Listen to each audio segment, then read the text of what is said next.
Haleluya, puji Tuhan, salam sejahtera bagi kita semua.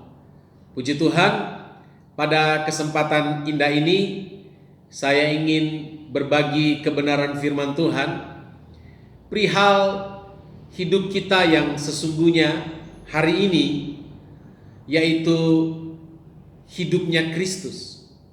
Ya, ini adalah sebuah fakta Alkitab bahwa hidup yang kita sedang jalani hari ini adalah hidupnya Kristus.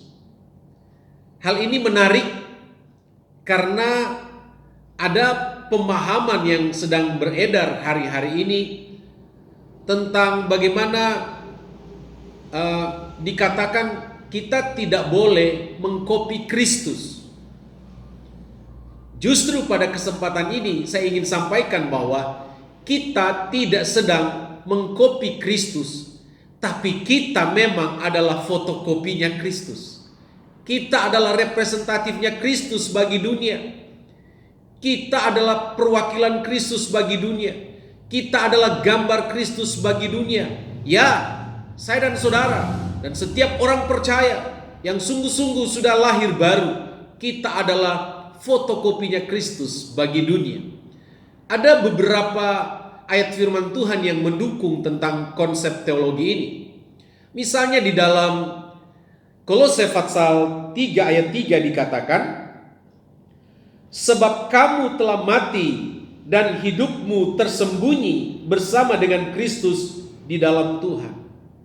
Ya, itulah sesungguhnya kekristenan, bahwa kita sudah mati.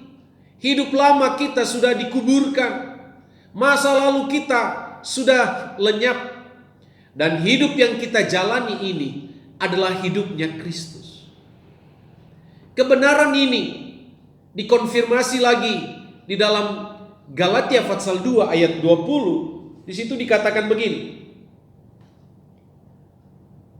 Namun aku hidup, tetapi bukan lagi aku sendiri yang hidup, melainkan Kristus yang hidup di dalam aku. Dan hidupku yang kuhidupi sekarang di dalam daging adalah hidup oleh iman dalam Anak Allah yang telah mengasihi aku dan menyerahkan dirinya untuk aku. Rasul Paulus sadar bahwa hidupnya yang lama sudah mati. Dan hidup yang dia sedang jalani hari ini, dapat dikatakan seperti itu, adalah hidupnya Kristus. Dan ayat ini begitu luar biasa sehingga sudah dijadikan lagu. Adapun hidupku ini bukannya aku lagi, melainkan Kristus yang hidup di dalam aku. Ya, ini adalah kebenaran bahwa hidup yang kita jalani ini adalah hidupnya Kristus. Ditambah lagi kalau kita datang kepada 1 Korintus pasal 15 ayat 45, di situ dikatakan 1 Korintus pasal 15 ayat 45, seperti ada tertulis, manusia pertama Adam menjadi makhluk yang hidup, tetapi Adam yang akhir menjadi roh yang menghidupkan. Ya, Adam yang pertama adalah Adam yang sudah jatuh di dalam dosa. Adam yang pertama adalah Adam yang sudah rusak.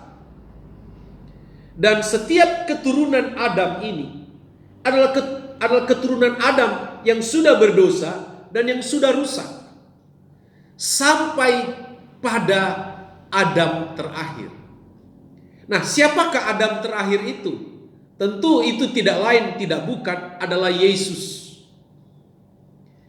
Dan kita orang percaya, secara rohani, kita bukan keturunan Adam yang pertama yang sudah berdosa dan sudah rusak. Tetapi sekali lagi secara rohani, kita adalah keturunan Adam terakhir, yaitu Yesus Kristus. Jadi di dalam hidup kita ada DNA-nya Kristus. Di dalam kita ada genetiknya Kristus. Karena kita keturunan Adam terakhir, yaitu Kristus. Jadi kesimpulannya adalah Kita tidak sedang mengkopi Kristus, tapi memang kita adalah fotokopinya Kristus. Kita adalah perwakilan Kristus bagi dunia. Bahkan hidup yang kita sedang jalani hari ini adalah hidupnya Yesus.